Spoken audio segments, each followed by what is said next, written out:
বৈশিষ্ট্যের কি লিখছেন এটা সম্পর্কযুক্ত নির্দিষ্ট বৈশিষ্ট্যের ধরে রাখা বৈশিষ্ট্য ধরে রাখা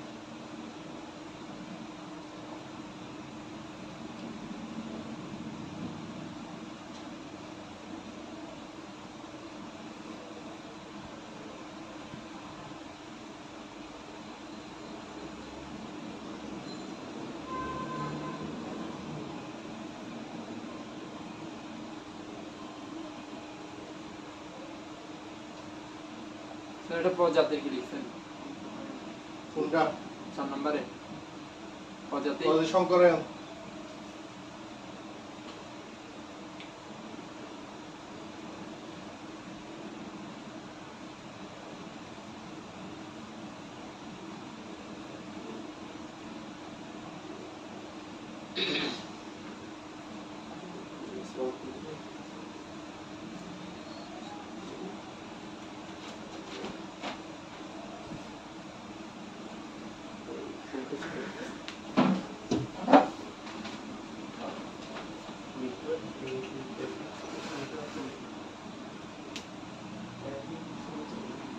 কম্পোজিট বিল্ডিং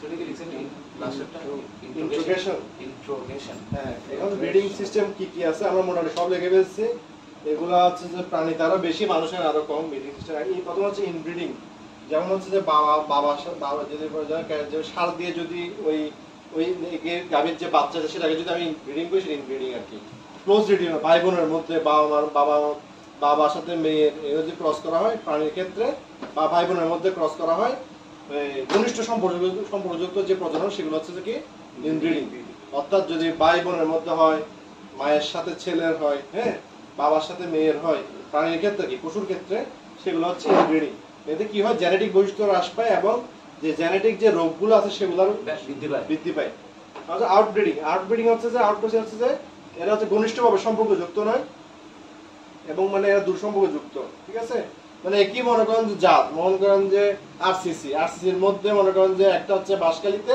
একটা হচ্ছে আনোয়ারাতে আমি কি করলাম এটা কিন্তু আরসিসি বাঁশখালীর থেকে সার এনে আনোয়ারা সারকে প্রজনন করলাম তাহলে এটা হবে কি আউটব্রিডিং ঠিক আছে তো এটা কি হয় হেটারোজাইগোসিটি বাড়ে অর্থাৎ জাইগোট থেকে আছে জাইগোটের মধ্যে হেটারো মানে হচ্ছে হোমো মানে হচ্ছে একই বৈশিষ্ট্য সম্পন্ন হেটারো মানে হচ্ছে ভিন্ন বৈশিষ্ট্য সম্পন্ন তো ভিন্ন বৈশিষ্ট্যগুলো বৃদ্ধি পায় তখন কি হয় সন্তানের শক্তিটা বেশি উর্বর হয় সন্তান শক্তি বাড়ে একের মধ্যে দেওয়া হয় না তাহলে ক্রসব্রিডিং মানে হচ্ছে আমি যদি ফ্রিজিয়ান দিয়ে যদি আরসিসি কে বীজ দিই তাহলে এটা হচ্ছে ক্রসব্রিডিং দুইটা ভিন্ন জাতের মধ্যে ক্রস করলে ঠিক আছে এটার মধ্যে এটা কি হয় যে বাচ্চাটা হয় এটা দেখা যায় অনেক বড় হয়ে যায় এক বছরের মধ্যে কত হয়ে যায় 200-300 কেজি হয়ে যায় ফ্রিজিয়ান ক্রসগুলো তার মানে কি এরা একে একে 2 না 3 হয়ে গেছে ঠিক আছে বৈশিষ্ট্য বৃদ্ধি পায় এটা মানে কি বৃদ্ধি পায় স্পিসিস হাইব্রিডেশন মানে কি যদি আমি বাঘের সাথে সিংহের বীজ ক্রস করি কিন্তু বাচ্চা হবে বাঘ দিয়ে সিংহ ক্রস করি সেটা হচ্ছে টাইগর সিংহ দিয়ে যদি বাঘকে ক্রস করি যে বাচ্চাটা লাইগার তবে এগুলো সেক্সুয়াল ইনফার্টাইল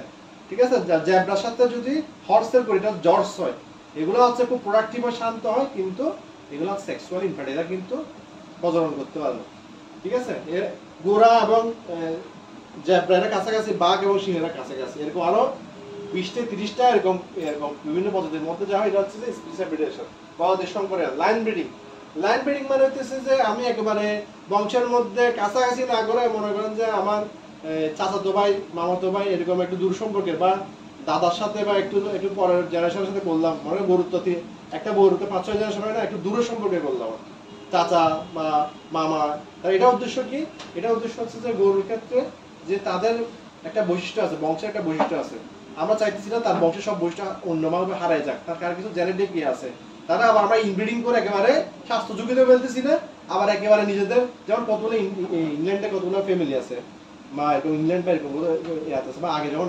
ক্লিওপেট্রা ছিল সে কিন্তু নিজেদের বংশের মধ্যে ইয়ে করছে, তাহলে কি হয় তারা চাচ্ছে নিজেদের বংশের ব্লাডটা তারা নষ্ট করতে চাচ্ছে না, তখন তারা কি করে একেবারে ক্লোজ ব্রিডিং বা ইনব্রিডিং না করে আশেপাশে তাদের মধ্যে যে ইয়াগুলো আছে সেগুলোর মধ্যে ব্রিড করে তাদের বংশটা যে বৈশিষ্ট্যগুলো তাদের ধরে রাখতে পারে। এটা হচ্ছে যে আমি জাতের ক্ষেত্রে, যেমন ধরো আমি আমার একটা ফ্রিজিয়ান জাত আছে, ফ্রিজিয়ান তো আমাদের দেশে না ক্রস হচ্ছে, বিদেশে তো সব অরিজিনাল জাত আছে, তো তাদের তো আর সবসময় একসঙ্গে তাদের নিজেদের মধ্যে করবে একটা লাইন ব্রিডিং করে বৈশিষ্ট্যগুলো ধরে রাখার চেষ্টা করবে, কিন্তু এটা ইনব্রিডিং এর একটা মৃদু রূপ। গ্রেডিং আপ হচ্ছে যে যেগুলো মনে করেন যে নিম্নমানের জনসংখ্যার সাথে, মনে করেন যে একটা অস্ট্রেলিয়ার পুরুষের সাথে বাংলাদেশে একটা মহিলার আমি ক্রস করে দিলাম, এটা হচ্ছে বাচ্চা, যেটা হবে গ্রেডিং আপ, ঠিক আছে, বাচ্চারা বড় হবে, ঠিক আছে, গ্রেডিং আপ হবে, ঠিক আছে, এটা সোজা বাংলা বলে দিলাম, বাংলাদেশ থেকে অস্ট্রেলিয়া, বাংলাদেশ অস্ট্রেলিয়া, ঠিক আছে। আমি দেখছি কিন্তু এরকম আমাদের আত্মীয় একটা আছে, এটা অস্ট্রেলিয়াতে প্রফেসর ইউনিভার্সিটি, এটা বিয়ে করছে অস্ট্রেলিয়ার মহিলা, যে বাচ্চা দুইটা হচ্ছে সব লাভ অস্ট্রেলিয়ার, ধর অস্ট্রেলিয়ার মতো, এটা হচ্ছে গ্রেডিং আপ। আমি সোজা কথা বললাম, বাংলা বুঝে দিতেছি, ব্ল্যাক বেঙ্গল আর হরিয়ানা বলে দেন নাই, ব্ল্যাক বেঙ্গল হরিয়ানা বুঝতে পারি, এত সোজা বললাম বাংলাদেশ। কম্পোজিট ব্রিডিং হচ্ছে যে আমেরিকা বা এইসব দেশে বিভিন্ন সময় কতগুলা জাতকে, মনে করেন যে ফ্রিজিয়ান ডেভেলপ করছে হলিস্টিয়ার ফ্রিজিয়ান থেকে, কম্পোজিটের ক্ষেত্রে এরকম মনে করছে কত সান্তা মেরিতে এরকম জাত আছে যে বিদেশে, আমরা ওইটা হচ্ছে যে মনে করেন 3-4টা জাতকে মিক্স করে একটা জাত বানাইছে, ওইটা হচ্ছে কম্পোজিট ব্রিডিং, যৌগিক প্রজনন।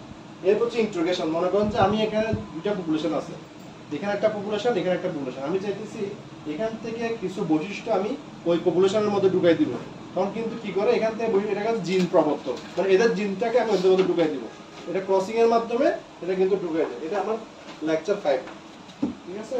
আমরা এখন কয়টা আছে? 7:41 ফ্রিজিয়ান যেমন জাত একত্রিত করে, জাতকে একত্রিত করে,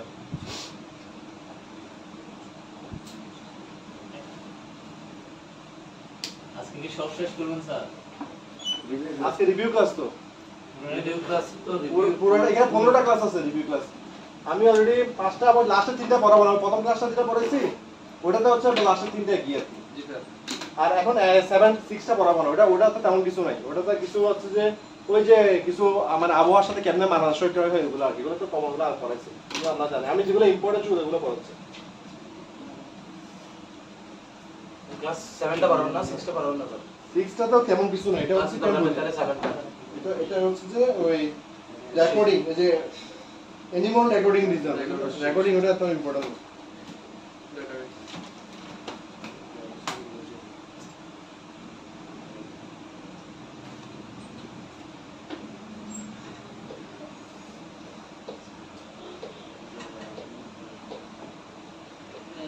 বুঝছেন না মনে করছেন না হুজুর,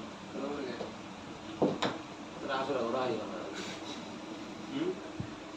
আসলে ওরা হাই না, ওরা আমি মোটামুটি ওরা আর একটা না দিলে ওরা আসলে ওরা হাই খালি কি হইছে আমাদের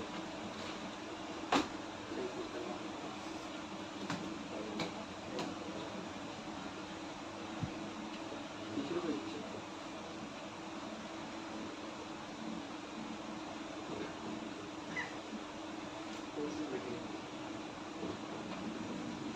বাকি রেড জঙ্গল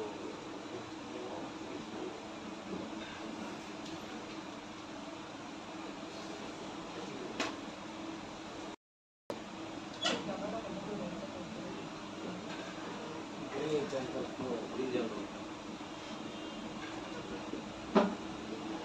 রেগে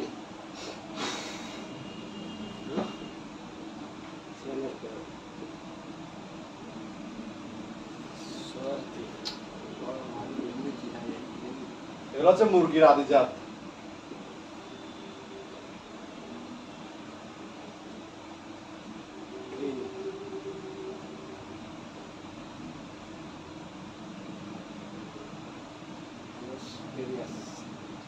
লাস্ট একটা শ্রীলঙ্কান ফাউল না,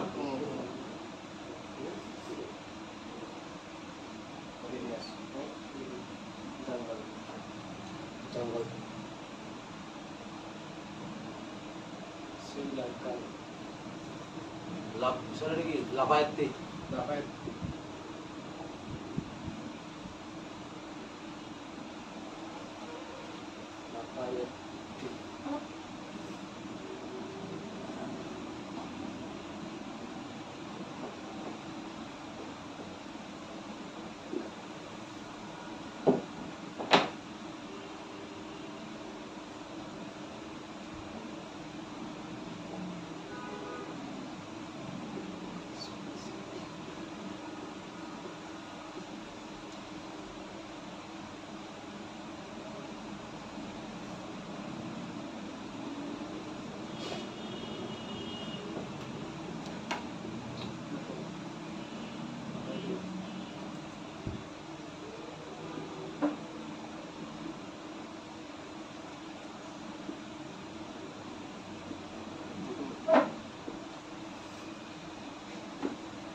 স্যার ময়ূরও আসবে না এটাতে?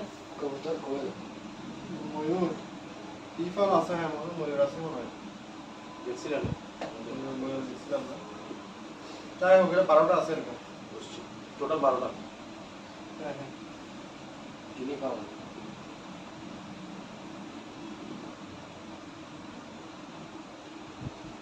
ইত্যাদি।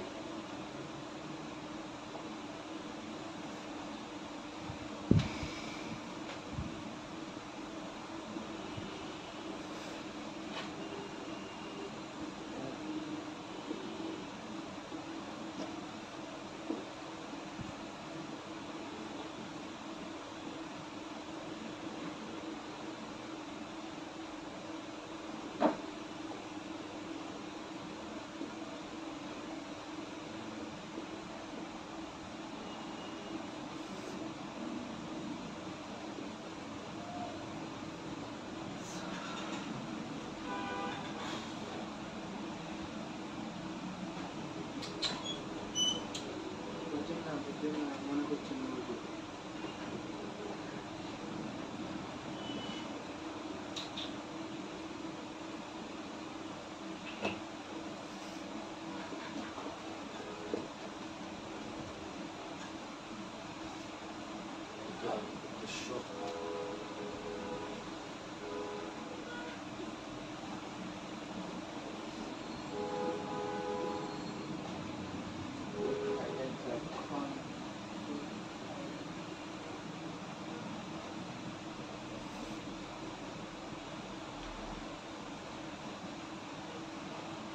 Royal Cornish Cross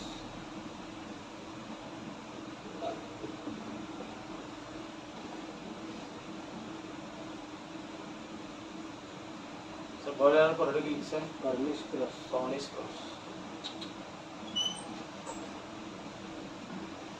দুইটা ফ্লিং আউট Plymouth.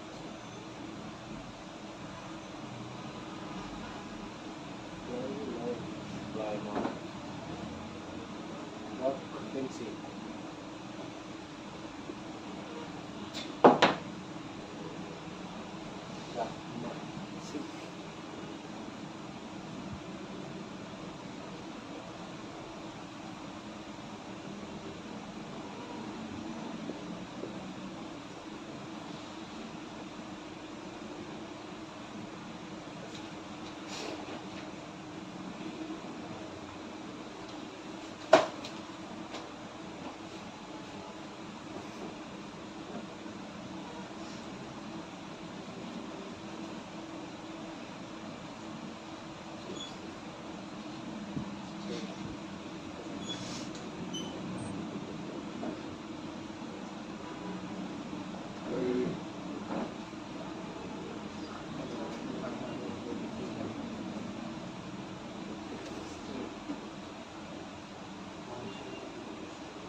স্যার এটা কি হোয়াইট লেখন স্ট্রেন?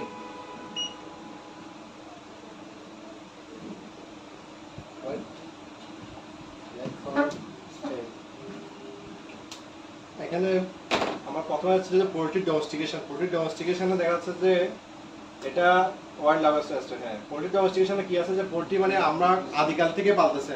পোল্ট্রি উৎপত্তি হয়েছে কিন্তু আমাদের এশিয়া রিজিয়নে রেড জঙ্গল ফাউল, গ্রে জঙ্গল ফাউল, গ্রিন জঙ্গল ফাউল, শ্রীলঙ্কান জঙ্গল ফাউল। এটা কিন্তু আমাদের এখানে যে এখনো বনমোরগ আছে এগুলোর কথা বলতেছে। আমরা বিভিন্ন ধরনের বনমোরগ আছে, লাল বিভিন্ন পাহাড় এখানে দেখা যায়। এখান থেকে কিন্তু পোল্ট্রির উৎপত্তি এবং পোল্ট্রি এখান থেকে কিন্তু পরবর্তীতে ইউরোপ আমেরিকায় গেছে। আমাদের সমুদ্র পথে যখন নাবিকরা আসতো তারা এখান থেকে পোল্ট্রিগুলোকে নিয়ে বিদেশে নিয়ে এগুলোকে কি করছে, ডেভেলপ করছে, ওখানে জাতগুলো ডেভেলপ করছে। কিন্তু আদি যে পোল্ট্রি এগুলো আমাদের এশিয়া, ইন্ডিয়া, বাংলাদেশ এই অঞ্চলগুলোতে ডেভেলপ হয়েছিল।